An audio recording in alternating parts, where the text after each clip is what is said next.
Bibukrotil Fatihah.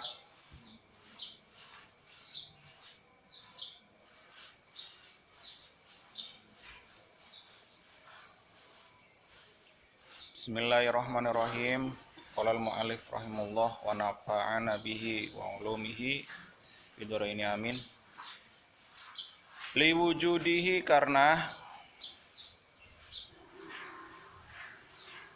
wujudnya ardun. Bihaitsu la yabqa, dengan sekiranya tidak tetap apa ardun. Ardo ya, ardo itu yang kemarin. Aslan, di dalam asalnya. Wa hadza, bermula ini, qiyamu nafsil ardi bil jirmi, di belakangnya.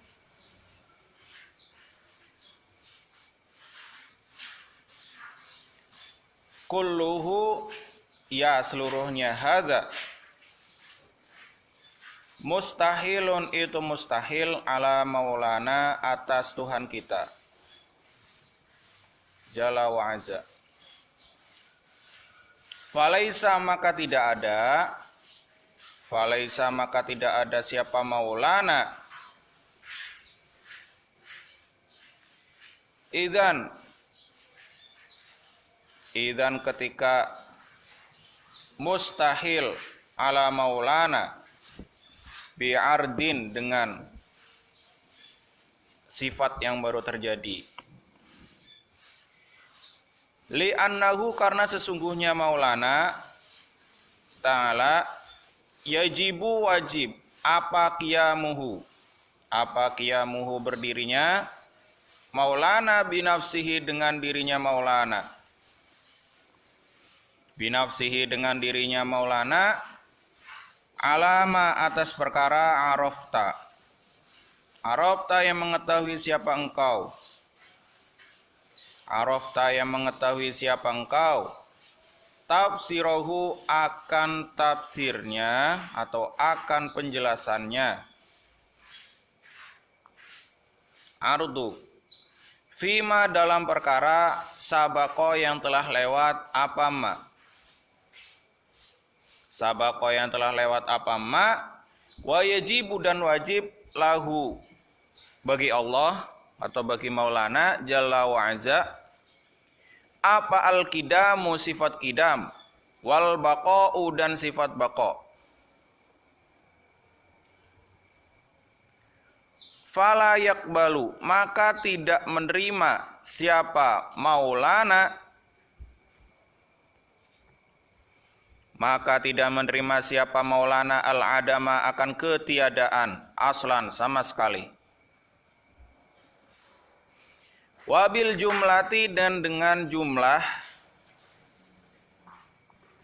fakuluma, maka bermula setiap perkara, fakuluma, maka bermula setiap perkara, siwa maulana, yang selain Tuhan kita, siwa maulana, yang selain Tuhan kita Jalla wa azza, yalzamu, wajib atau harus, hu, akan kulun, apa al-hudusu, sifat baru, apa al-hudusu, sifat baru, apa al-hudusu, sifat baru, wal iftiqaru, dan butuh, ilal mukhassisi, kepada zat yang mengkhususkan, ilal mukhassisi, kepada zat yang mengkhususkan,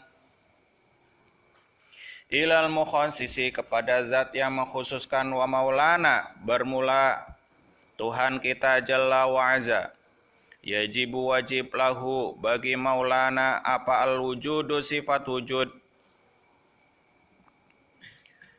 wal ghina, dan tidak membutuhkan, wal ghina, dan tidak membutuhkan, wal ghina, dan tidak membutuhkan, al mutlaku, yang mutlak, al mutlaku, yang mutlak, fayalzamu, maka wajib, idzan, di dalam demikian itu, fayalzamu, maka wajib, idzan, dalam demikian itu, yajibu, apa ayyakuna hendak ada. Siapa Maulana Tabaraka wa Ta'ala. Mubayanan itu yang berbeda. Mubayanan itu yang berbeda. Likulli ma kepada setiap perkara siwahu yang selain Maulana.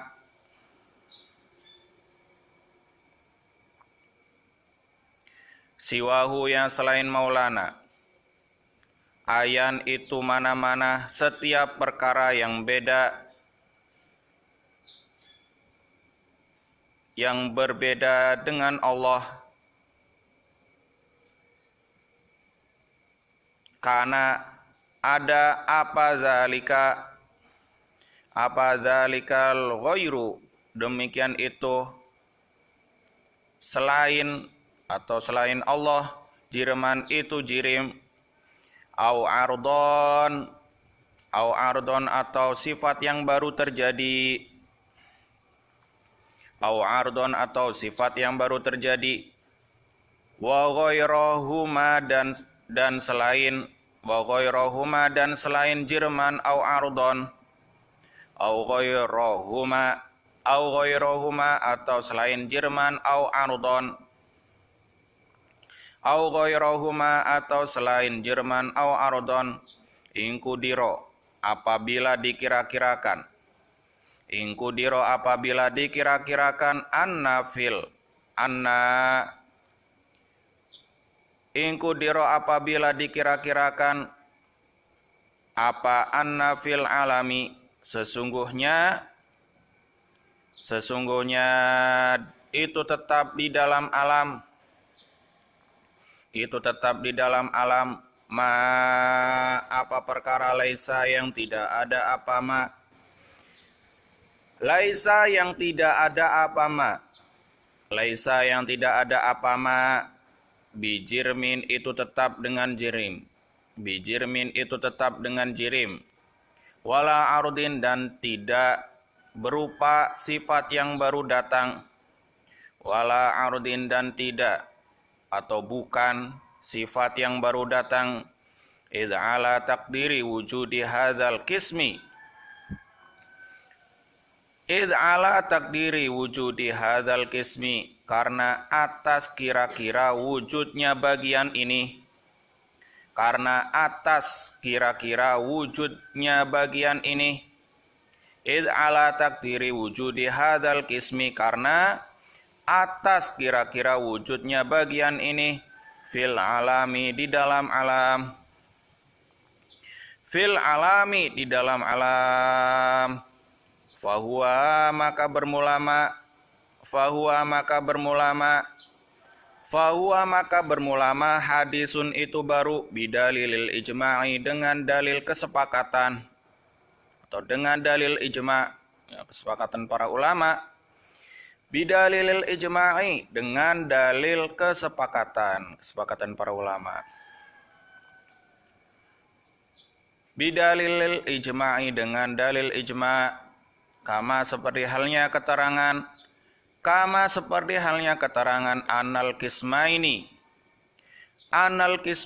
sesungguhnya dua bagian,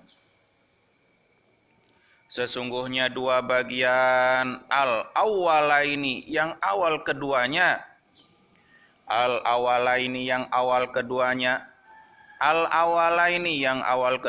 hadisani itu dua perkara yang baru,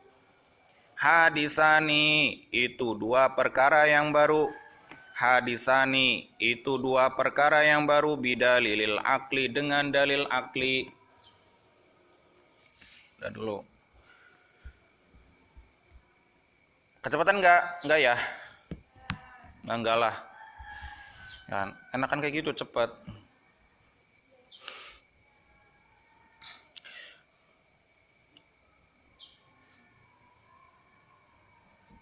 Nah,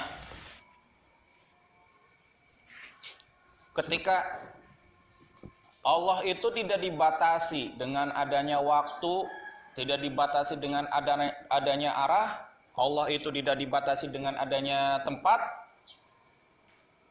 Berarti dengan kata lain Allah tidak membutuhkan waktu itu, Allah juga tidak membutuhkan tempat itu, dan Allah juga tidak membutuhkan arah. Berbeda dengan makhluknya Allah. Kadang di sisi utara, kadang di sisi selatan, kadang di belakang, kadang di depan, kadang di atas, kadang di bawah. Tapi Allah itu tidak bisa ditentukan Allah itu ada di mana. Apakah Allah di depan, apakah Allah di belakang, apakah Allah itu di kanan atau di kiri, di atas, ataupun di barat, di utara, di selatan, di timur, itu tidak bisa.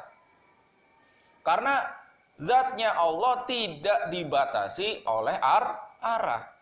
Apakah Allah itu di Arsy, apakah Allah itu di Bukit Tur, apakah Allah itu ada di lebih dekat dengan kita dari tenggorokan kita yang di ayat-ayat Allah gitu.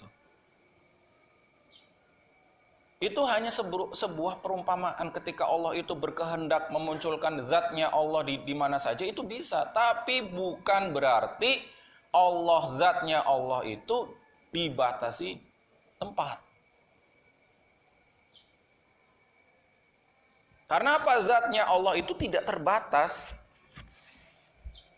Tidak terbatas oleh waktu, tidak terbatas oleh tempat, tidak terbatas oleh arah.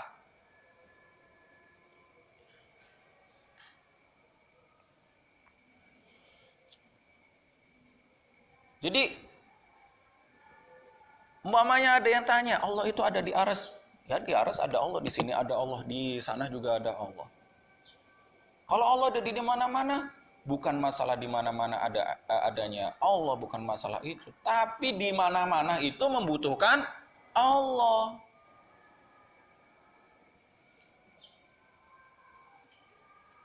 Yang hakikatul wujud siapa? Ya hanya zatnya Allah. Zat selain Allah itu kenapa wujud? Kenapa masih ada? Karena diwujudkan dan ditetapkan.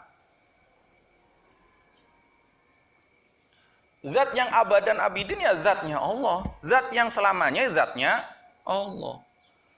Kalau ada yang tanya, katanya manusia ketika masuk surga atau ketika di akhirat ada yang masuk neraka, katanya selamanya masuk ke dalam surga itu dan tidak akan keluar. Dan ketika masuk ke neraka, ya kan ketika dia itu berlaku jahat, dia itu akan selamanya masuk ke dalam neraka. Katanya zat yang selamanya itu zatnya Allah. Iya. Lah yang masuk surga gimana? Yang masuk surga itu selamanya tapi bukan. Lamanya itu karena dijaga oleh Allah. Ibaratnya ada barang awet diawetkan. Ada barang awet asli awet dan ada barang awet yang diawetkan. Gitu. Kenapa di surga itu bisa sampai lama? Kalau di suatu ketika Allah menginginkan di surga itu dihancurkan, ya bisa. Karena apa semuanya itu kenapa bisa sampai lama?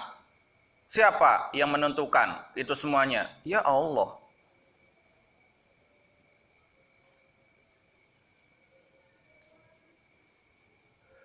Nah, kayak Nabi Muhammad ketika ketemu sama Allah, ya kan, ketika Isra Mi'raj, ketika didatangin malaikat Jibril datang kepada Nabi Muhammad SAW yang membawa buruk. Buruk itu hewan yang kecil, lebih besar dari keledai dan lebih kecil daripada bagol. Yang dimana bulu-bulunya warnanya putih. Nabi Muhammad naik, kemudian dari Masjid Nabawi ke Masjidil Aqsa, dari Masjidil Aqsa menuju Sidratul Muntaha. Nah, ketika di Sidratul Muntaha, di langit pertama bertemu dengan Nabi Adam, ya kan? Nah, sampai di langit yang terakhir, bertemu yang paling terakhir, yang jaga itu, yang nyambut itu siapa? Malaikat Nabi Ibrahim. Langit pertama Nabi Adam, langit yang kedua Nabi Isa dengan Nabi Yahya. Langit yang ketiga Nabi Harun, langit yang keempat Nabi Musa. Ya, langit yang kelima Nabi Yusuf. Langit yang keenam Nabi siapa? Nabi Yusuf udah ya. Nabi Idris. Nah, langit yang terakhir Nabi Ibrahim alaihi salam. Ketika Nabi Ibrahim itu sedang bersandar ke yang namanya apa namanya? Ada yang tahu? Ada yang tahu nggak? Itu kan kalian cerita Isra Mi'raj itu sebenarnya kalau kalian tahu tentang arti daripada sholat, cerita Isra Mi'raj itu sebenarnya sudah diceritakan dalam sholat. Jangan-jangan kalian sholat nggak tahu artinya lagi, doa-doanya. Ketika Allahu Akbar kabiro. Doa pertama itu menyatakan apa? Kita benar-benar menghadap kepada Allah dan berpasrahkan diri kepada Allah. Benar-benar zat zohiron wa batinan kita menghadap kepada Allah. Setelah itu membaca membaca Fatihah. Membaca ya kalau subhana rabbil a'la tahu ya kalian artinya ya. Tahu enggak? Masa enggak? Al-a'la itu artinya apa? Zat yang maha tinggi. Sami Allahu liman hamidah. Bacanya apa? Jangan-jangan jarang doa lagi. Apa Robbi firli warhamni wajburni warfa'ni warzuqni itu mah ketika duduk. Iya, Rabbana lakal hamdu. Artinya apa itu? Aduh. Rabbana lakal hamdu. Wahai Tuhan kami. Rabbana lakal hamdu. Pujian itu semuanya hanya milik Engkau. Pujian yang memenuhi di antara langit dan bumi itu hanya milik Engkau. Laka hamdu mil'us samawati wal ard. Yang memenuhi langit dan bumi. Kemudian Robbi firli, kalau subhana rabbil azimi, al-azim artinya agung. Kalau Robbi firli artinya apa? Ya Allah ampunilah aku. Warhamni dan sayangilah aku. Wajburni dan baikanlah aku, perbaikilah aku. Ketika saya mempunyai kesalahan-kesalahan, maka minta apa? Perbaiki. Wajburni warfa'ni dan tinggikanlah aku. Warzukni dan berilah riziki aku. Warzukni warfa'ni warzukni wajburni warfa'ni warzukni wa'afini wa'afu anni. Wa'afini dan sehatkanlah aku, wa'afu anni dan ampunilah aku. Nah, ketika Isra Mi'raj itu ceritanya di mana? Ceritanya itu di tahiyat. At-tahiyatul mubarakatus sholawatut. At-tahiyatu salam penghormatan. Mubarakatu yang membawa keberkahan. Sholawatu doa yang meminta selalu kebaikan. Tulillah itu hanya milik Allah.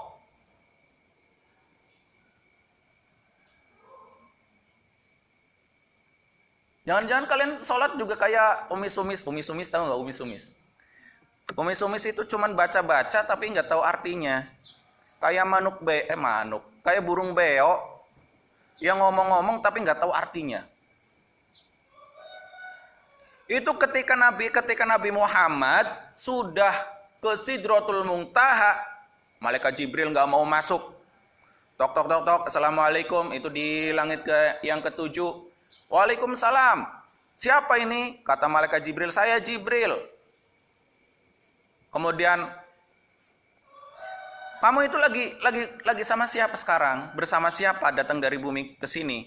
Apakah utusan yang diperintahkan Allah untuk menghadapnya? Iya. Baru suruh masuk. Masuk. Ternyata adalah Nabi Ibrahim alaihi salam. Nah, ketika sudah bersama Nabi Ibrahim, kemudian salaman, Nabi Muhammad naik ke langit lagi. Ketika naik ke ke langit lagi baru at-tahiyyatul mubarakatus sholawatut thayyibatulillah. Kata Allah apa? Assalamu alayka ya ayyuhan nabi. Kata Allah apa? Semoga keselamatan atasmu. Kalau Allah mengatakan semoga berarti apa? Bukan bermakna doa tapi bermakna memberi. Masa Allah mau doa sama siapa lagi? Assalamu alayka ya ayyuhan nabi. Kemudian Nabi mengatakan apa? Assalamu alayna wa ala ibadillahi sholihin. Keberkahan itu bukan assalamu alayna wa ala ibadillahi sholihin. Semoga keselamatan tetap tercurahkan kepadaku dan kepada hamba-hambamu. Ibadika dan hamba-hambamu. As-sholihin yang solih-solih. Nabi Muhammad itu selalu ingat sama umatnya. Itu yang membuat kita pribadilah. Itu kadang umatnya ketika Nabi Muhammad itu selalu ingat dalam doa-doanya itu selalu ingat kepada kita. Tapi kadang kita itu lupa. Di tengah-tengah doa kita itu menyelipi nama-nama Nabi. Menyebut nama Nabi. Itu kadang kita lupa. Kan? Membaca sholawat saja 1 hari itu 1000 kali umpamanya. Itu susah banget. Sebenarnya mudah, nggak ada setengah jam, beneran. Sallallahu alaihi Muhammad, sallallahu alaihi Muhammad, sallallahu alaihi Muhammad, sallallahu alaihi Muhammad, sallallahu alaihi Muhammad, sallallahu alaihi Muhammad, sallallahu alaihi Muhammad itu 1000 kali. Itu nggak ada setengah jam.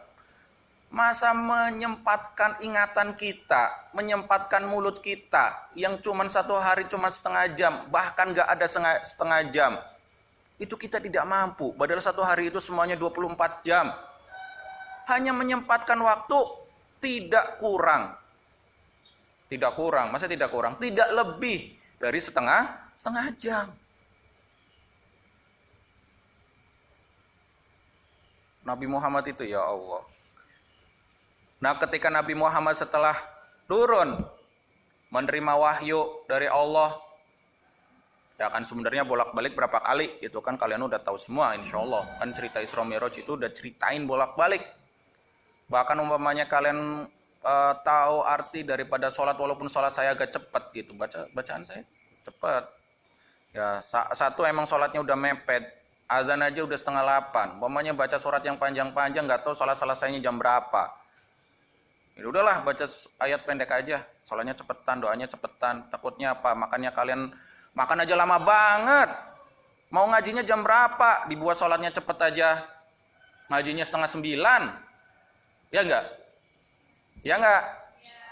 Iya, apalagi saya pakai sholatnya lama-lama. Ya sholatnya juga bacanya enggak lama-lama ya. Kalau bacanya lama-lama sholatnya enggak sah. Iya, sholatnya enggak sah. Kenapa? Tahu beh? Iya, soalnya bacanya lama-lama, bukan baca Fatihah, bacanya lama-lama, gitu nggak sah. Iya kan, kalau bacanya lama-lama nggak sah kan? Yang sah itu bacanya apa? Fatihah. Baca sholat lama-lama, ya nggak sah. Baca sholat Allahu Akbar lama-lama, ya nggak sah.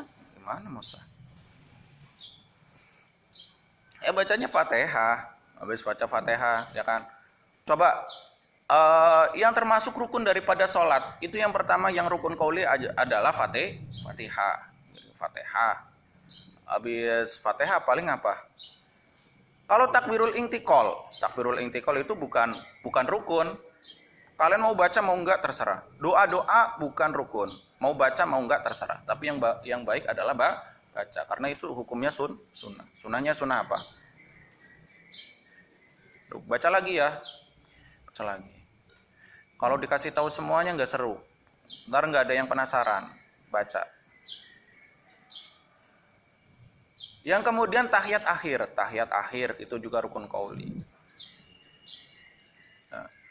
Nah, ketika Nabi Muhammad setelah Isra Mi'raj ketemu sama Nabi Musa alaihi salatu wassalam, ya yang usul ngomong supaya sholat itu dipotong. Bukan dipotong sholat, maksudnya rakaatnya disedikitin. Itu siapa? Nabi Musa. Karena apa? Nabi Musa itu ajarannya agak berat, karena najis, bukan dibasuh. Kalau di kain nih, kalau Nabi Musa kena najis itu harus dipotong pakaiannya, bukan dicuci. Kalau Nabi Muhammad enak, kena najis dicuci.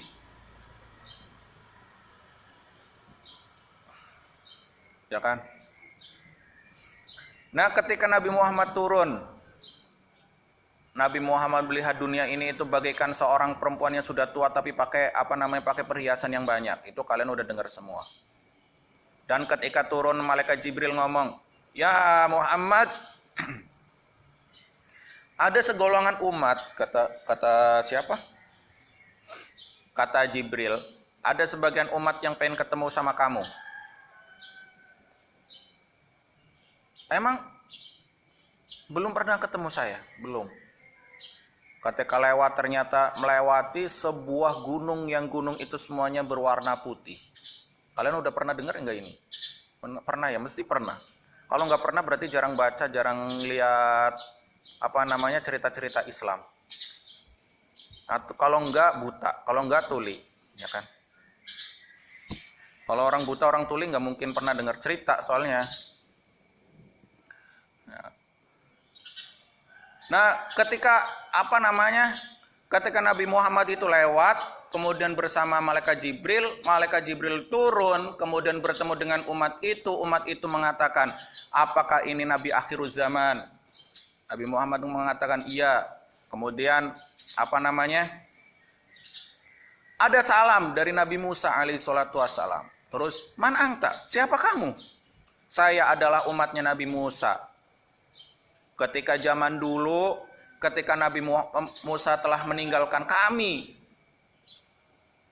kaum kami itu dibantai dan dibunuh dan tinggal Bani Israel yang masih dalam kekafiran." Maksudnya kekafiran itu dalam kondisi tidak iman. Dan orang-orang yang beriman itu dihabisin. Akhirnya kabur. Ketika kabur meminta pertolongan kepada Allah, "Ya Allah, tolong lindungilah kami. Tolonglah kami." Gitu. Tolonglah kami. Ketika sedang berdoa dalam hatinya, tiba-tiba dari tanah itu terbuka. Jeblos, kalau bahasa Jawa itu jeblos. Kalau bahasa sini nggak tahu ya, jeblos ya. Dari tanah itu terbuka, jeblos. Dan masuk ke tanah, masuk ke gua itu, dan selama bertahun-tahun di dalam goa nggak tahu jalan keluarnya. Ketika keluar ternyata apa? Di sekelilingnya itu hanya ada gunung-gunung yang berwarna putih. Kemudian mereka itu hidup tenang di sono, membuat rumah. Tetapi Nabi Muhammad ketika bertamu di situ itu ada yang heran. Tanya, "Ini kok rumah kok nggak ada pintunya? Terus bentuknya sama semua." Tanya gitu. Kemudian umat itu mengatakan apa? Bani Israel yang di sana ngomong apa? "Ini kami itu tidak membutuhkan pintu." Kenapa alasannya? Karena di sini itu aman. Nggak ada orang nyuri. Kenapa adanya pintu? Karena apa adanya hordeng? Saya tanya. Karena takut diintip umpamanya. Ya enggak? Kenapa adanya pintu? Supaya bisa dikunci. Biar nggak ada yang nyuri. Tapi kalau nggak ada yang ngintip, nggak ada yang nyuri, buat apa adanya hordeng? Buat apa adanya pintu?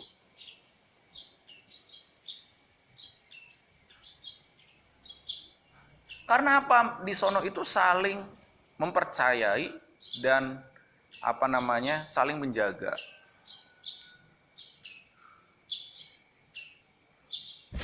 Tuh. Udah 5.30 kita sorogan karena kemarin saya lupa hari Jumat itu ternyata nggak ada istirahatnya ya. Saya udah nunggu ternyata oh iya hari Jumat nggak ada istirahatnya ya. Aduh lupa saya.